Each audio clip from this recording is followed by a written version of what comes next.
की तरफ से आमिर शहजाद। सल्लल्लाहु अलैहि या रसूल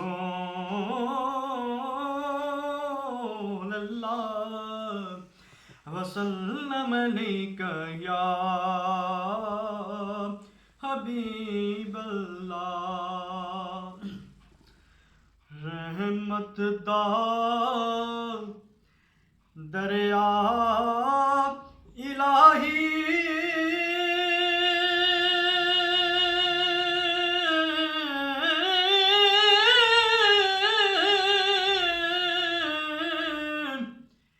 ते हर दम वगदा तेरा जे एक कतरा बख्शे मैनू ते कम बन जांदा मेरा। ते सारे कहदे मौला तेरा तेरा ते मैं भी आखा तेरा तेरा ते मौला ता कुछ नहीं जाना ते कदी तू भी कह छड़ मेरा। ते हस हस जितना कदर नी मेरा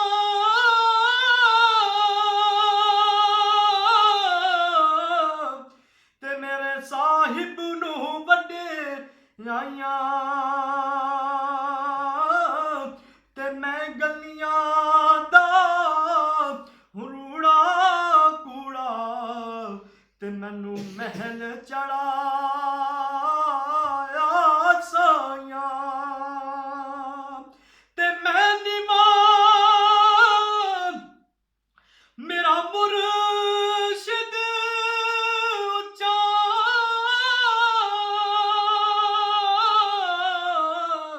ते मैं उच्चियां ते संग लाई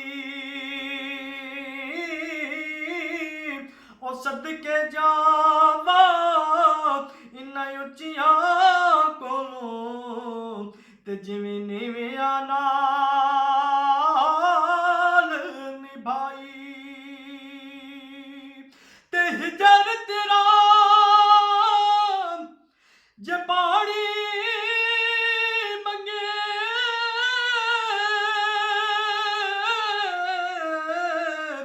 ते मैं खूने ना दे गेड़ा ओ दिल करदा तेनू सामने बिठा के ते मैं दर्द पुराने छेड़ा ते सुपने विच मैनू माही मिलिया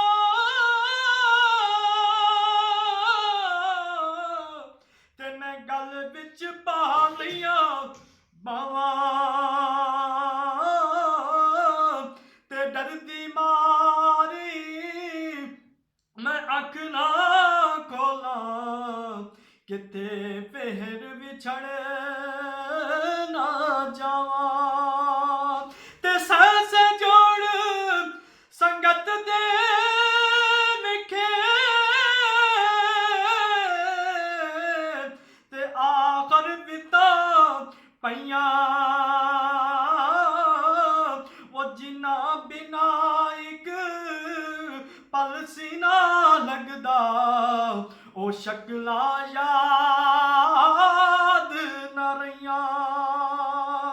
ते बाग तेरे दी राखी कर कर ते मैं सारी उम्र गुजारी ते जदों फल पकड़ते आया ते ले गया होर व्यापारी ਜਦੋਂ ਫਲ ਪਕੜ ਤੇ ਆਇਆ ਤੇ ਲੈ ਗਿਆ ਹੋ